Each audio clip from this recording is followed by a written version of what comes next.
Video کو like کر کے آگے شیئر ضرور کر دینا۔ اس کو امام ابو یوسف نبہانی رحمت اللہ تعالی علیہ نے لکھا ہے۔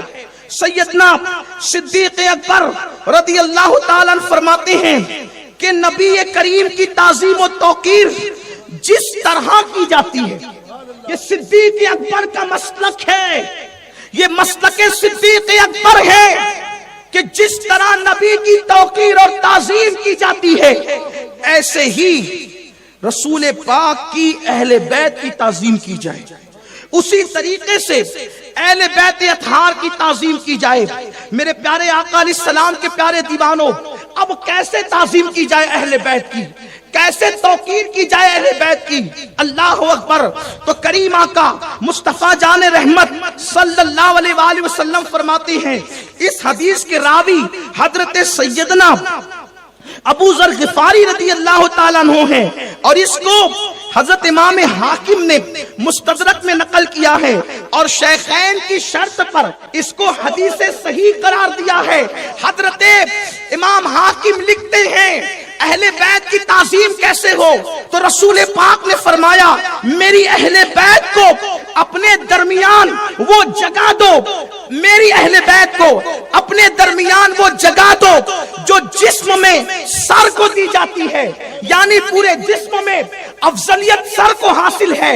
تو آقا فرماتے میری اہل بیت جب تمہارے درمیان ہو، تمہارے درمیان آئے، یا تم اہل بیت تک پہنچو، یا اہل بیت کی محبت تعظیم اور توقیر کا معاملہ ہو، حضور فرماتے ہیں میری اہل بیت کو اپنے درمیان وہ جگہ دو جو جسم میں سر کو دی جاتی ہے، اور فرمایا سر کے اندر آنکھوں کو دی جاتی ہے۔ آقا فرماتے ہیں جس جسم میں سر کی جگہ ہے اور سر میں آنکھوں کی جگہ ہے، وہی میری اہل بیت کو جگہ دیا کرو۔ اور آقا فرماتے ہیں انسان سر اور آنکھوں ہی سے تو ہدایت پاتا ہے۔ میرے آقا نے دوسرے مقام پر فرمایا اب سنو، اگر اہل بیت کی تعظیم نہ کرو گے، اہل بیت سے محبت نہ کرو گے، اہل بیت سے الفت نہ کرو گے، ہوگا کیا؟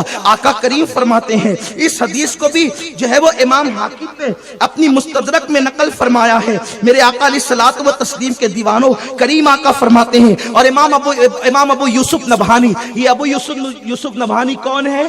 یہ 14ویں صدی کے مجدد ہیں۔ امام اہل سنت اعلی حضرت کو 14ویں صدی کا مجدد ہم مانتے ہیں۔ عرب والے امام اہل سنت کے ساتھ امام ابو یوسف نبہانی کو بھی 14ویں صدی کا مجدد مانتے ہیں، اور یہ اس بزرگ کا نام ہے کہ جو رسول اللہ کے اتنے بڑے عاشق تھے کہ عرب کی دنیا میں محبت رسول پر انہوں نے جو کام کیا ہے، 14ویں صدی میں وہ کام آپ کو کسی کا نظر نہیں آئے گا۔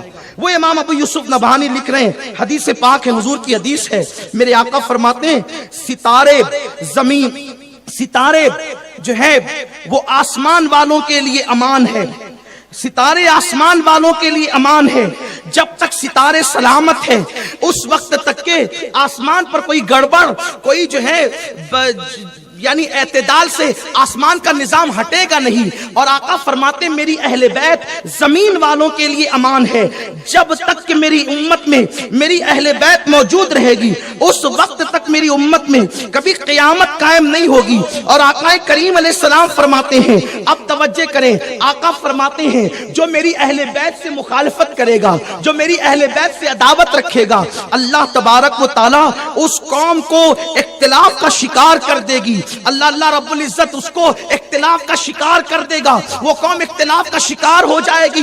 آقا کریم صلی اللہ علیہ وآلہ وسلم فرماتے ہیں جب تم میری اہل بیت سے دشمنی رکھنے لگو گے، جب میری اہل بیت سے عداوت رکھنے لگو گے تو تمہارے درمیان انتشار ہوگا، اختلاف ہوگا، آپس میں تم لڑو گے، آپس میں کٹو گے، مرو گے، تباہی ہوگی۔ شام کے حالات دیکھ لیں، یمن کے حالات دیکھ لیں، مصر کے حالات دیکھ لیں، اور دور کیوں جاتے ہیں، اپنے اپنے گھروں کے حالات دیکھ لیں، بھائی کی بھائی سے نہیں بن رہی ہے، بیٹے کی باپ سے نہیں بن رہی ہے، بیوی کی شوہر سے نہیں بن رہی ہے۔ کیوں؟ اس لیے کہ اہل بیت سے جو محبت کرنے کا حق تھا تم نے اہل بیت سے ایسی محبت نہیں کی، جو پیار کرنے کا حق تھا تم نے ایسے پیار نہیں کیا۔ آقا فرماتے منتشر ہو جاؤ گے، اور صرف منتشر نہیں ہو جاؤ گے بلکہ ابلیس کے گروہ میں سے ہو جاؤ گے، شیطانی گروہ میں سے ہو جاؤ گے۔ کریم آقا مصطفیٰ جان رحمت صلی اللہ علیہ وآلہ وسلم فرماتے ہیں میری اہل بیت سے دشمنی مت رکھنا۔ کریم آقا فرماتے ہیں اگر کسی کے دل میں اہل بیت سے دشمنی ہوگی، وہ کعبۃ اللہ اور مقام ابراہیم کے بیچ میں نماز کے اندر حالت سجدہ میں اگر مر جائے، سجدے کی حالت میں نماز کے اندر اگر کعبہ اور مقام ابراہیم کے درمیان مر جائے اور اہل بیت کی محبت اس کے دل میں نہیں بلکہ دشمنی اور عداوت ہے، میرے آقا فرماتے ہیں وہ جہنم میں جائے گا۔ اس کی نماز نہ دیکھی جائے گی، اس کی عبادت نہ دیکھی جائے گی، کعبۃ اللہ کے قریب سجدہ کرنا نہ دیکھا جائے گا، بلکہ کریم آقا نے تو ایک مقام پر یہاں تک فرمایا اہل بیت کی دشمنی کے ساتھ انسان کو کوئی عمل اس کو فائدہ پہنچا ہی نہیں سکتا۔ انسان کو فائدہ اس وقت ملے گا جب اس کے دل میں نبی اور آل نبی کی محبت ہوگی۔ اب میرے آقا کی ایک حدیث جو ہے غایۃ الاجابہ اور امام طبرانی کے حوالے سے سنیں اور ایمان جو ہے تازہ کریں، اور اہل بیت کی کا بغض انسان کو کہاں تک پہنچاتا ہے ذرا دیکھیں۔ کریم آقا فرماتے ہیں حضرت سیدنا جابر ابن عبداللہ رضی اللہ تعالیٰ بیان کرتے ہیں کہ آقا کریم نے ایک مرتبہ ہم سے مخاطب ہو کے ارشاد فرمایا اے لوگو اہل بیت سے بغض مت رکھنا، اس لیے کہ جو اہل بیت سے بغض رکھے گا اللہ قیامت کے دن ان کو یہودیوں کے ساتھ جمع فرمائے گا۔ اہل بیت سے دشمنی رکھنے والوں کا انجام کیا ہوگا؟ اہل بیت سے دشمنی رکھنے والے، اہل بیت سے بغض رکھنے والے یہودیوں کے ساتھ اٹھیں گے، ان کا حشر یہودیوں کے ساتھ ہوگا۔ امام طبرانی حدیث لائے ہیں، غایۃ الاجابہ کے مصنف لکھ رہے ہیں، حضرت جابر بیان کر رہے ہیں، آقا فرماتے ہیں اہل بیت کے دشمنوں کا حشر یہودیوں کے ساتھ ہوگا، اور جس کا حشر جس کے ساتھ ہوگا وہ وہاں جائے گا، وہ بھی وہیں جائے گا۔ بولو یہودی جنت میں جا سکتا ہے؟ اس لیے سنیو بچے بچے کو محب اہل بیت بناؤ، اپنی اہل بیت کی آقاؤں کی داستان اور فضیلتیں سناؤ، یہ اہل سنت کی کتب میں موجود ہے یہ ساری روایات۔ آقا کریم نے فرمایا بغض سے اہل بیت، حسین سے بغض، حسن پاک سے بغض، سیدہ سے بغض، علی سے بغض، ان کی اولاد سے غوث الاعظم سے بغض، غریب نواز سے بغض، محبوب الہی سے بغض، قطب الدین بختیار کاکی سے بغض، وارث دیوا سے بغض، صاحب مدار سے بغض، صاحب البرکات سے بغض، ان آقاؤں سے سادات سے سیدوں سے بغض۔ حضور فرماتے ہیں ان کا حشر یہودیوں کے ساتھ ہوگا۔ اسی پر بس نہیں، آقا فرماتے ہیں صحابہ نے پوچھ لیا کہ یہودیوں کے ساتھ ان کا حشر ہوگا بغض اہل بیت کی وجہ سے، تو کیا وہ کلمہ نہیں پڑھتے ہوں گے؟ یہودیوں کے ساتھ ان کا حشر ہوگا، وہ کلمہ نہیں پڑھتے ہوں گے، وہ نماز نہیں پڑھتے ہوں گے، وہ نماز کے پابند نہیں ہوں گے۔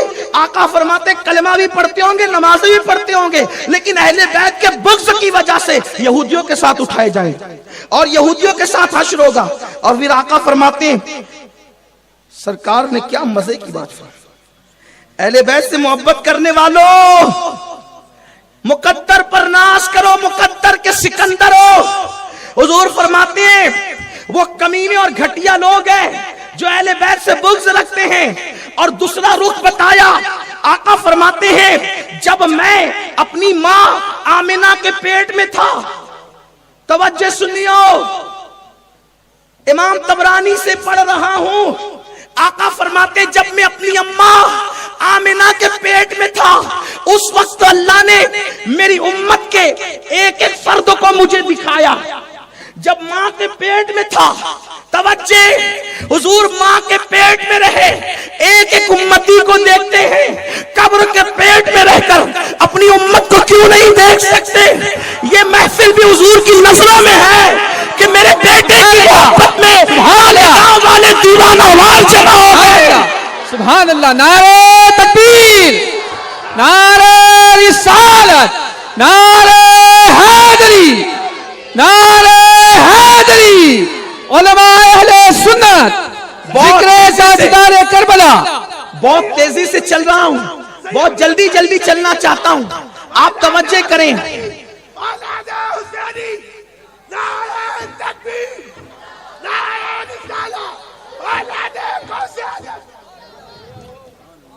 بہت جلدی جلدی چلنا چاہتا ہوں، توجہ میری طرف رکھیں۔ آقا فرماتے ہیں جب میں اپنی اماں حضرت آمنہ خاتون کے شکم میں تھا تو اللہ نے ایک ایک میرے امتی کو مجھے دکھایا، میں نے اپنی امت کو دیکھا۔ اب ذرا دھیان سے سننا، توجہ میری طرف رکھنا، میری مائیں اور بہنیں بھی دھیان سے سنیں۔ جب حضور نے اپنی امت کو دیکھا، کریم آقا نے، آقا کریم صلی اللہ علیہ وآلہ وسلم فرماتے ہیں جب میں نے اپنی امت کو دیکھا، اپنی امت کو دیکھا، میری ماں کے شکم میں جب میری امت دکھائی گئی، جب میں نے اپنی امت کو دیکھا تو آقا فرماتے ہیں کچھ ایسے لوگ تھے جو جھنڈے لے کر کے گزر رہے تھے۔ آقا فرماتے ہیں جو جھنڈے لے کر گزر رہے تھے۔ امام طبرانی حدیث لائے ہیں، اپنی ماں کے شکم میں جب میں نے میری امت کو دیکھا، کچھ لوگوں کے ہاتھ میں جھنڈے تھے، جھنڈے تھے۔ آقا فرماتے وہ کون تھے؟ میں نے ان کے لیے اللہ سے مغفرت طلب کی، وہ علی سے محبت کرنے والے تھے۔ میں نے ان کے لیے عرض کی اللہ علی سے محبت کرنے والوں کی مغفرت فرما دے۔ حضور ابھی ماں کے پیٹ میں ہے اور علی سے محبت کرنے والوں کی مغفرت ہو رہی ہے۔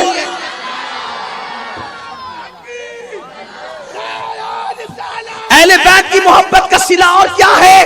اہل بیت کی محبت کا صلہ اور کیا ہے؟ اگر زندگی ختم ہو جائے، اگر زندگی ختم ہو جائے، ایک سیکنڈ ڈاکٹر نہیں بڑھا سکتا، حکیم نہیں بڑھا سکتا، ساری دولت دے کے زندگی نہیں بڑھ سکتی۔ میرے کریم آقا فرماتے ہیں کہ اگر کوئی بندہ چاہتا ہے کہ میری عمر لمبی ہو، اگر کوئی اپنی عمر کو لمبی کرنا چاہتا ہے، عمر کو طویل کرنا چاہتا ہے، حضور فرماتے ہیں کوئی روزی میں برکت چاہتا ہے، اس کو ایک کام کرنا ہوگا، میری اہل بیت سے محبت کرے، اللہ عمر بھی لمبی کرے گا، روزی میں برکت بھی عطا کرے گا۔